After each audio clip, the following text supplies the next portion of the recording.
का चंदन से हैं दिव्य वचन। अक्षत सम अक्षत है श्वेता, सुमनों सा सुंदर है तन। नैवेद्य चरित्र जान है दीपक, वसु विधि करते धूप दहन। ध्यान सुफल है अर्घ समाधि, मुनिवर तुमको नित्य नमन। अनर्घ पद को पाने गुरुवर, मेरा अर्घ समर्पित है। एक जीवन क्या सौ सौ जीवन, गुरुवर तुम्हें समर्पित है। ऋषिवर तुम्हें समर्पित। देवादिदेव 1008 कैवल्य कमलापति आदि ब्रह्मा आदिनाथ भगवान की। देवादिदेव 1008 घाटोल के बड़े बाबा श्री वासु पूज्य भगवान की। देवादिदेव 1008 वर्तमान ससनायक महावीर भगवान की। परम पूज्य 108 आचार्य पेवर गुरुवर श्री विद्यासागर जी महामुनिराज की। आगे होने वाले पंच कल्याणक महामहोत्सव की 3 कम 9 करोड़ मुनिराजों की।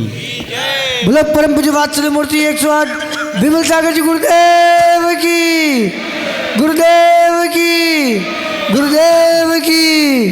बोलो मुनि संघ की जय। धर्म स्नेही बब्बात्माओं, आचार्य भगवंतों ने हमारे ऊपर बहुत बड़ी कृपा की है,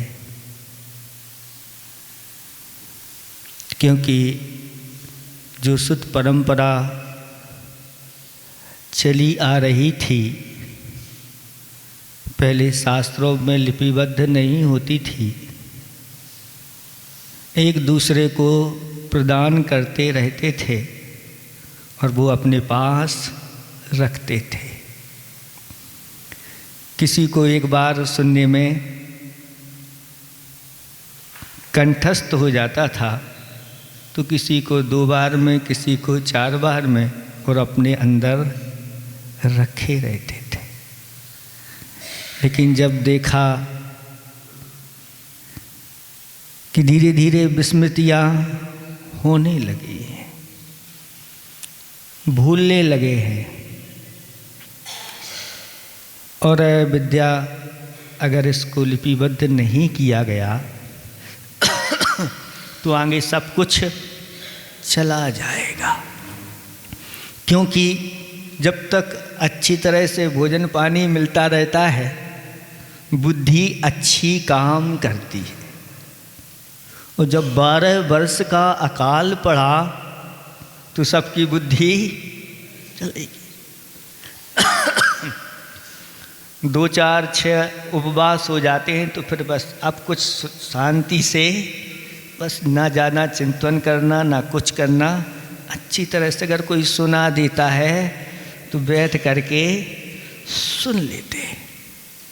ऐसे ही आचार्य भगवंतों ने हमारे ऊपर कृपा करके एक बहुत अच्छा ग्रंथ, इष्टोपदेश नाम का ग्रंथ, जिसमें हमारे आत्मा की चिकित्सा की गई है।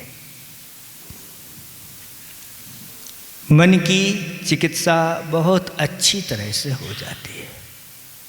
उन्होंने एक श्लोक के माध्यम से कहा, वासना मात्र में वै तत् सुखम दुखम च देहिनाम तथा हिद्वे जयन्ते ते भोगा रोगा युवा पर।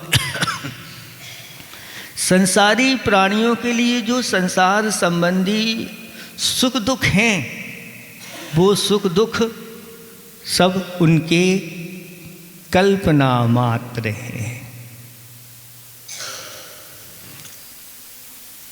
और कल्पना कर लेता है व्यक्ति तो सुख में भी दुख खोजने लगता है।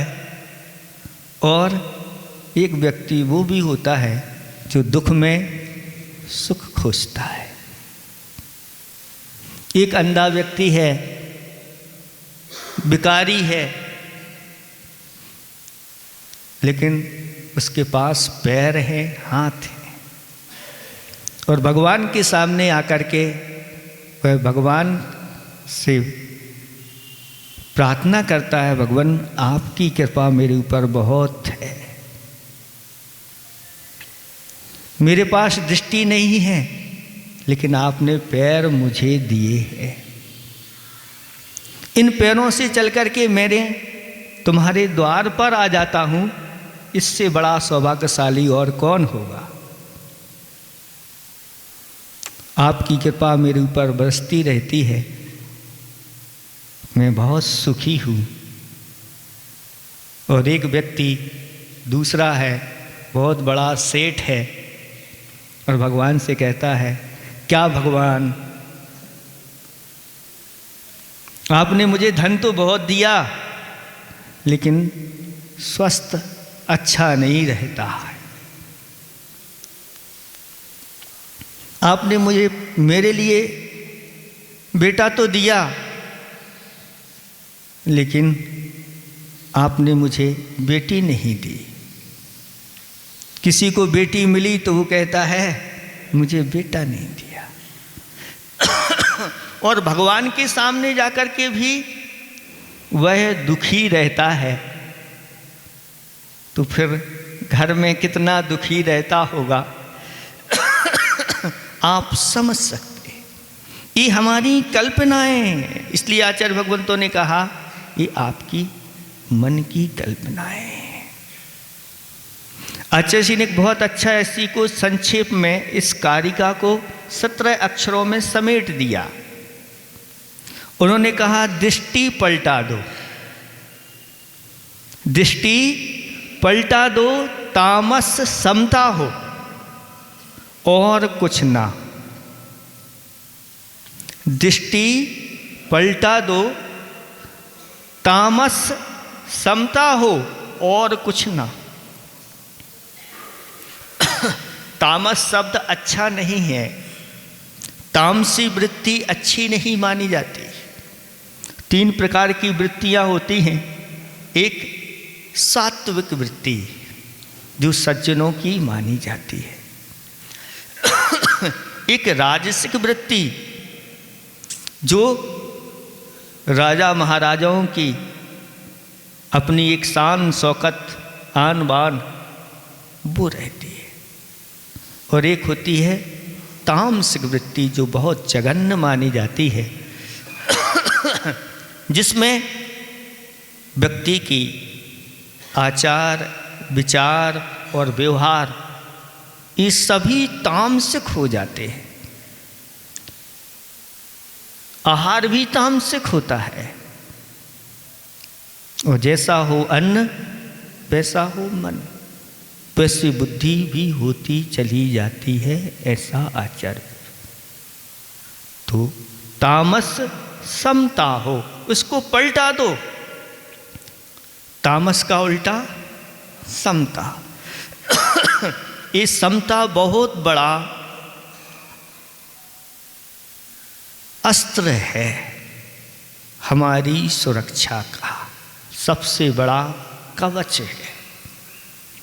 और जो अपनी दृष्टि को पलटा देता है वह व्यक्ति कैसे भी परिस्थितियां हों सब में वह सुखी रहता है।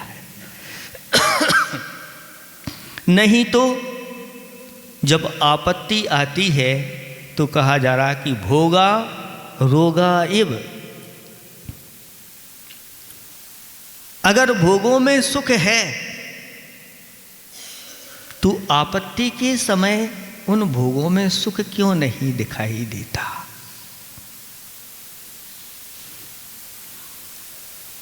जिसकी सुंदर पत्नी हो और पत्नी गुम हो जाए एक दिन के लिए, बताओ हैं? घर में अच्छे अच्छे पकवान बने हैं, या किसी के पतिदेव गुम हो जाएं, पद्म पुराण में आता है कि जब सीता का हरण हुआ तो राम लक्ष्मण दोनों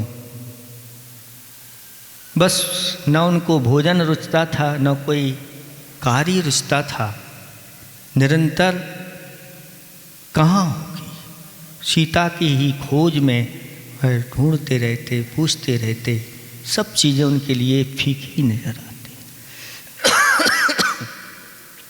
तो आचार्य भगवान कहते हैं कि हमारी अपनी अपनी दृष्टि है।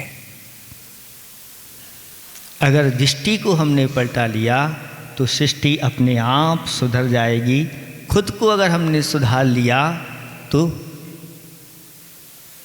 आप देखने का नज़रिया बस अपना अनुकूल बनाओ। सुखी रहने का यही एक अच्छा तरीका है। आचार्य सिंह ने एक दोहा लिखा है, रही आपदा संपदा प्रभु से हमें बचाए, और रही आपदा संपदा प्रभु में हमें रचाए। एक वो संपदा है जो हमें धर्म से दूर रखती है। ऐसी संपदा वह संपदा नहीं, बहुत बड़ी आपदा है। और रही आपदा संपदा प्रभु में हमें रचाए। आपदा आती है या किसी के ऊपर इस प्रकार की कोई आपत्ति आती है या है तो वह भगवान को बार बार, कोई समस्या आती है तो देख लो महाराजों के कितने चक्कर कट जाते हैं। कोई बीमारी हो जाए, ये हो जाए, कोई समस्या आ जाए, जब भी हो महाराज के पास जाना, यहाँ जाना, वहाँ शांति धारा कराना, वहाँ अलग करना, बड़े महाराज के पास अलग, आचार्य श्री के पास अलग, कितने आपके तीर्थ हो जाते हैं। और जब अच्छे रहते हो तो फिर उतना उसका महत्व नहीं है। सुख दुख को देता, दुख सुख को अच्छा कौन है? सुख दुख को देता, दुख सुख को देता, अच्छा कौन है? तो दुख से फिर डरते क्यों? सुखी रहने का एक ही तरीका है कि दुख में सुख को ढूंढो। ये पंचम काल चल रहा है। वो पंचम काल कौन सा काल है? इसका क्या नाम है? दुखमा काल है। इसमें कहीं सुख लिखा है कि नहीं? फिर आप सुख क्यों चाहते? लेकिन आचार्य उनका दुखमा काल है तो भी इसमें आप कैसे सुखी हैं, सब प्रसन्न हैं। ये आपकी दृष्टि का ही प्रभाव है, क्योंकि इससे भी बुरे से बुरा काल आगे आने वाला है। और छठे काल की स्थिति तो ऐसी होगी, पशुवत जीवन हो जाएगा। और दुख, एक दुख के ऊपर दुख और होगा, यानी उसको दुखमा दुखमा काल कहा। इसलिए इस दुख में भी जो सुख ढूंढ लेते हैं वह व्यक्ति हमेशा सुखी रहते हैं। बड़े बड़े ऐसे महान तपस्वी साधक हो चुके, जिनके ऊपर बड़े बड़े उपसर्ग आए और उस उपसर्ग में भी उन्होंने केवल ज्ञान की प्राप्ति कर ली। सारे के सारे शरीर में आग लगा दी, सिर पर सिगड़ी जला दी और तन को भी छेद डाला, लेकिन उसमें भी उन्होंने सुख खोजा, दुख नहीं खोजा। अगर दुख की ओर उनका उपयोग चला जाता तो केवल ज्ञान नहीं होता। आत्मा तो अनंत सुखों की खान है, आनंद का सरोवर है। और ऐसे उस आत्म तत्व को आज तक कोई मिटा नहीं सका, ना मिटा सकता है। मैं अचर अमर हूँ। इस ओर जब उनकी दृष्टि चली गई और मन एकाग्र हो गया, और ऐसी स्थिति में भी चपक से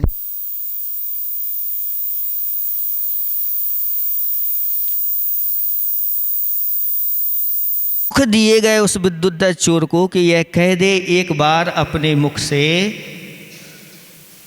कि मैं चोर हूं, लेकिन उसने कभी स्वीकार नहीं किया। हार गए सभी, लेकिन वह स्वीकार नहीं करता कि मैं चोर हूं। इतने दुखों को वह सहन कर गया। राजा ने कहा, भैया अब मैं हार गया हूं, अब तो देखो तुम स्वीकार कर लो। अगर तुम स्वीकार कर लोगे तो तुम्हें माफ कर दिया जाएगा। राजा को इतना कहना पड़ा, तब उसने स्वीकार कर लिया कि मैं ही चोर हूं। पूछा कि तुमने इतनी मार स्वीकार कर ली, ऐसी ऐसी वेदनाएं दी गई, और फिर भी तुमने? तो वह विद्युत चोर कहता है कि मैंने नरकों के जो दुख हैं उनका वर्णन मैंने सुना था, और जब मुझ पर मार पड़ रही थी उस समय मैं नरकों को याद करता था कि नारकियों का दुख तो इससे अनंत गुना है, कई गुना बढ़ कर के है। तो मेरा दुख कुछ भी नहीं, इसलिए मैं उनको स्मरण करते हुए सहन कर गया। ये अपनी अपनी दृष्टि का फेर होता है। जो अपनी दृष्टि को जैसा बना लेता है वह व्यक्ति वैसा ही उन्नत होता चला जाता है। इसलिए हमेशा हमेशा सकारात्मक अपनी ऊर्जा को सबको बना के रखना है। वासुपूज्य भगवान की कृपा आप लोगों के ऊपर खूब है। कुछ लोग आए थे जब हम लोग विहार कर रहे थे, महाराज कैसे होगा, ये मौसम तो खराब हो रहा है। तो मन में हमारे आया कि भैया ये मौसम खराब हो रहा है, अच्छा हुआ ये पहले खराब हो गया। महाराज वो भूमि है, वहाँ पानी भरा हुआ है, वहाँ कैसे क्या होगा। तो भूमि अपनी अपनी भूमियों का भी पुण्य हुआ करता है। कौन सी भूमि का कहाँ पुण्य होता है और कौन सा कार्य कहाँ पर सिद्ध हो जाए। इतनी पूरी की पूरी बागड़ की समाज यहाँ आने वाली है। उस जिस धरा पर वह श्री समाज जो देवसास गुरु की भक्त है, उस भूमि पर जब वात्सल्य भोज करेंगे तो वहाँ की एनर्जी अपने आप में पावर। ये भोज की बात है। फिर जहाँ पंच कल्याणक होते हैं वो भूमि तो पूज्यता को ही प्राप्त हो जाती, ऐसी महिमा है। तो सबको अच्छी तरह से आनंद के साथ, अहोभाग्य मेरा सौभाग्य, जिसको जो मिले, किसी को स्वधर्म आदि के पद मिले कोई बात नहीं, उनका वैसा सौभाग्य। अहोभाग्य मुझे तो उन सब की देखरेख करने का सौभाग्य मिल जाए, मुझे तो पंच कल्याण में कोई ना कोई कार्य करने का सौभाग्य मिल जाए। इसलिए आचार्य भगवान जब पंच कल्याणक हो जाते हैं तो सबसे पहले कहते हैं कि मेरा आशीर्वाद उनके लिए है जो लाइट में नहीं आए लेकिन सबको लाइट प्रदान करने। ये लोग तो सब मंच पे रहते हैं, लेकिन इसके पीछे बहुत सारे लोगों का हाथ होता है जो बाहर रह कर के मंच पर श्रीफल चढ़ाने का भी उनको मौका नहीं मिलता। भोजनशाला संभालते रहते हैं और ये आएंगे, इनकी व्यवस्था करेंगे, पर अच्छी तरह से ये कार्य होगा।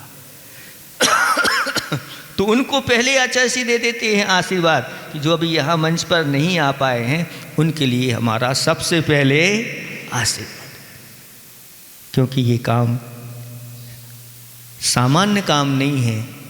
बड़े बड़े सौधर्मेंद्र जैसे भगवान के दास किंकर बन करके उनकी भक्ति पूजा आराधना करते हैं।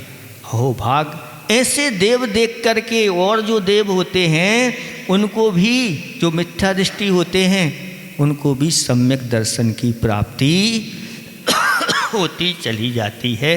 इसलिए अपनी दृष्टि को पलटा देना है और तामस को समता बना करके बाकी सब अपना अच्छा होगा, सबको प्लस में ही सकारात्मक सोच के माध्यम से करते चले जाओ। हो भाग्य, ये जो कुछ मिला है हमें सब प्रभु की कृपा से मिला है, कहीं मुझे इसमें अभिमान ना हो जाए। मुझे तो और ऊपर उठना है, और ऊपर उठना है। जैसे वह स्वधर्मेंद्र भगवान के सब कार्य करते हुए भी वह किसी प्रकार का अभिमान नहीं करता और भावना करता है कि जल्दी से जल्दी मुझे ये मनुष्य पर्याय मिले और मैं इसमें संयम धारण करूं, और संयम धारण करके मैं भी भगवान बनाऊं। यही भावना के साथ ऐसे छायक सम्यक दृष्टि लोग रहते हैं। ऐसे ही भावना के साथ हमें ये करना है। इसलिए दुख में आप सुख खोजें, प्रतिकूल की अनुकूल व्याख्या करें न सका। अगर प्रतिकूल भी है तो भी क्यों भाई बहुत ठंड पड़ रही है, अरे कहाँ ठंड, बुंदेलखंड में जाओ, अभी भी आया भैया पूछो खिमलासा में कैसी ठंड पड़ रही, कि यहाँ तो कुछ भी नहीं है। वहाँ की ठंड ऐसी है कपा देने वाली, अभी तो यहाँ कुछ भी नहीं।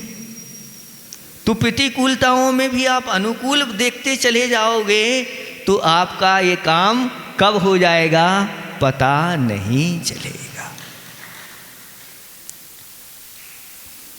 लेकिन कई लोग अनुकूलता मिलने के बाद भी बहुत ठंड लग रही है अरे सब कुछ पहने हुए हो और सब ऊपर से भी अंदर से भी कितने हैं गिनती नहीं, फिर भी कह रहे हो बहुत ठंड लग रही है। इन महाराज को तो देखो जो कुछ भी नहीं है। एक संस्मरण याद आ रहा है, जब आचार्य भगवंत का बिहार 9वां वर्ष से हुआ, हम लोगों की शुरुआत दीक्षा हुई थी। पंचकल्याण के लिए करेली जा रहे थे और जनवरी का समय था, दिन में तो धूप रहती है, बिहार हुआ तो गर्मी रही, और आचार्य भगवंत हम पूरे संघ को एक स्थान पर एक स्कूल में ठहरा दिया। आचार्य श्री जी को जहाँ पर रोका गया, शाम तक पहुँच जाते हैं, फिर कोई विशेष ध्यान नहीं देते। लेकिन धीरे धीरे जैसे ही रात्रि हुई और हवाएं चलना प्रारंभ हो गई, ऊपर से पूरा का पूरा उस स्कूल का खप्पड़ उड़ा हुआ था। जो एक खिड़की थी उसमें आधा पल्ला लगा हुआ था, और आचार्य भगवंत रात्रि में तखत पर विश्राम कर रहे थे। हम लोग भी नीचे 3-4 महाराज थे। लेकिन जैसे ही हवाएं चालू हुई तो फिर अब सोने का कोई काम नहीं, बैठ करके ही। और आचार्य भगवंत ऐसे लेटे, लकड़ी का जैसे ठूठ पड़ा रहता है, ऐसे ही ना हिल रहे हैं ना डुल रहे हैं। थोड़े से उनके पैरों को छुआ तो बर्फ़ जैसे पैर ठंडे थे, और उनके पैरों को घिसते रहे। और रात भर जागते हुए निकल गई। सुबह जैसे ही एक महाराज आए जो चटाई लेते थे, आचार्य श्री मुस्कुराते हुए सुबह पूछे, क्यों महाराज कैसी निकली ठंडी? तो महाराज कहते हैं कि आचार्य श्री 2 चटाई तो लिए थे, अच्छे से ओढ़ी थी, याद कर रहे थे एक और मिल जाए लेकिन फिर भी नींद तो नहीं आई। तो आचार्य श्री कहते हैं ठीक है, कम से कम चटाई याद तो आई, गद्दा और पल्ली, मतलब अपनी मर्यादा में ही आया है तो अपनी ही सुरक्षा है। तो अब हम लोगों ने भी सोचा कि इनसे अच्छे तो अपन रहे, जो चटाई भी नहीं लेते और काम भी हो गया और हमें भी नींद नहीं आई, वो चटाई लेने वालों को भी। बात दुख की अनुकूल प्रतिकूल परिस्थितियों में अनुकूल बना करके आचार्य भगवंत हमारे ऐसे ही हंसते मुस्कुराते रहते हैं और बड़ी बड़ी दुखों को वह सहन कर जाते हैं। ये अपनी सोच है। वासना मात्र में वही तत् सुखम दुखम चा देही नाम तथा यद्वे जयंते ते भोगा रोगा। वही भोग जो अच्छे लग रहे थे आपत्ति के समय बुरे लगने लगते हैं। इसलिए का ये सब हमारी मन की कल्पनाओं के ऊपर है।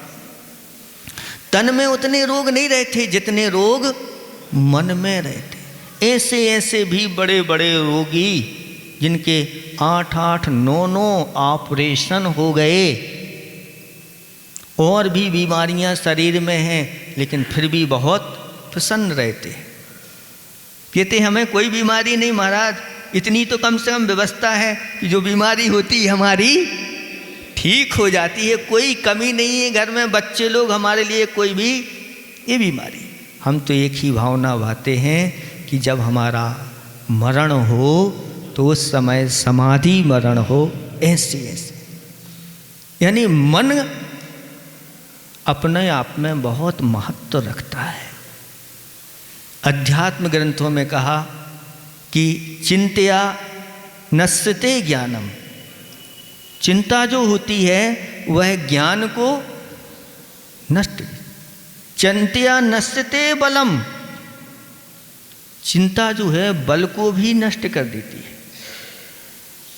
चिंतया नश्यते बुद्धिर, चिंता बुद्धि को भी नष्ट कर देती। व्याधिर भवती चिंतया, जो व्याधि होती हैं वो चिंता से ज़्यादा बढ़ती हैं, अथवा चिंताशील व्यक्ति के लिए व्याधि हो जाती है।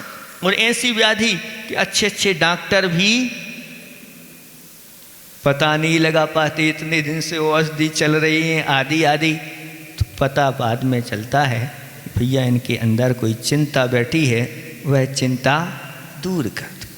कौन धुनेगा कौन बुनेगा, ये चिंता हो जाती है। बस एक सुनी थी कि एक व्यापारी को ऐसी ही चिंता हो गई, बहुत बड़ा रुई का कपास आदि थी, तो अब उसको कौन धुनेगा कौन बुनेगा, बस यही चिंता लग गई। अब लोगों को पता कि इसकी चिंता इसके कारण से है, और सेठ जी को खबर दे दी गई कि सेठ जी वो आपकी जो कपास इकट्ठी करके रखी थी उसमें आग लग गई। बस सेठ जी खुश हो गए, बस अब समाप्त, अब कोई चिंता नहीं, ना आप कौन धुनना ना कौन बुनना। तो ऐसी ऐसी भी चिंताएं अपने अंदर लोग लगा लेते हैं, मन के माध्यम से बहुत सारे रोग होते हैं। इसलिए इस मन को सब सशक्त बनाते चले जाओ और सारे कार्य कर। जहाँ बुराइयाँ दिखें उन बुराइयों में भी कहीं ना कहीं कोई अच्छाई छिपी हो तो उसको ग्रहण कर लें।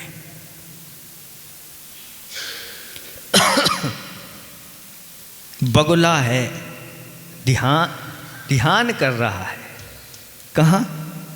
एक सरोवर पर। वहीं से राम लक्ष्मण जी निकलते हैं और कहते हैं रामचंद्र जी कि देखो ये बगुला क्या ध्यान कर रहा है, न हिल रहा है न डुल रहा है। ध्यान करने की कला सीखना है तो किससे सीखो? बगुले से सीखो। नीतिकारों ने भी ऐसा लिखा है कि बको ध्यानम, ध्यान अगर सीखना है तो बगुला से सीखो।